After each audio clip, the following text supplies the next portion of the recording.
حضرت مالک بن دینار رحمۃ اللہ تعالی علیہ، آپ کی توبہ کا واقعہ بھی بڑا مشہور ہے۔ آپ بیان کرتے ہیں، ان کے بارے میں آتا ہے کہ آپ پہلے نشہ کرتے تھے۔ آپ بیان کرتے ہیں کہ ان کی ایک بیٹی تھی جس سے آپ بڑا ہی پیار کیا کرتے تھے، وہ فوت ہو گئی۔ 15ویں شعبان کو آپ نے خواب دیکھا کہ آپ قبر سے نکلے ہیں، آپ کی قبر سے ہی ایک اژدہا نکلا ہے جو آپ کے پیچھے لگ گیا۔ آپ ڈر کر آگے بھاگتے رہے تو ایک ضعیف العمر شخص ملا، دیکھا تو اس کی طرف بڑھنے لگے کہ یہ مجھے بچا لے گا۔ اس نے کہا نہیں نہیں، میں آپ کو نہیں بچا سکتا، آپ اپنا سفر جاری رکھیں، تیزی اختیار کریں، سپیڈ لگائیں۔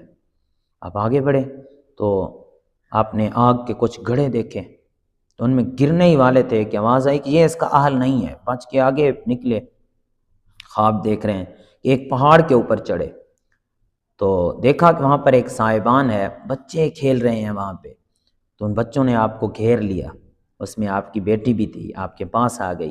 آپ کی بیٹی نے اس سانپ کو یوں ہاتھ مارا تو وہ سانپ بھاگ گیا، پیچھے چلا گیا۔ تو بیٹی نے آیت مبارکہ پڑھ کر سنائی، الم یأن للذین آمنوا ان تخشع قلوبہم لذکر اللہ، کیا ابھی وہ وقت نہیں آیا کہ ایمان والوں کے دل ڈر جائیں، اللہ کی یاد کی طرف مائل ہو جائیں اور اس قرآن کی طرف مائل ہو جائیں جو اللہ نے نازل کیا ہے۔ تو آپ فرماتے ہیں کہ کیا یہ مردے بھی جو لوگ وفات پا گئے یہ بھی قرآن پڑھتے ہیں؟ تو آپ کی بیٹی نے جواب دیا ہاں، آپ سے زیادہ یہ قرآن سمجھنے کی معرفت رکھتے ہیں۔ تو پھر آپ نے ان سے پوچھا کہ یہ اژدہا کیا تھا؟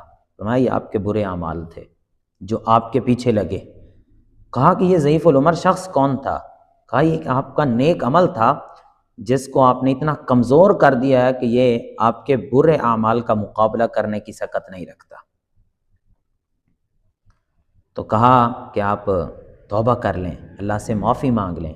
فرماتے ہیں میری آنکھ کھل گئی تو اللہ رب العزت کی بارگاہ میں توبہ کی تو اللہ تبارک و تعالیٰ کے بہت نیک بندے بنے۔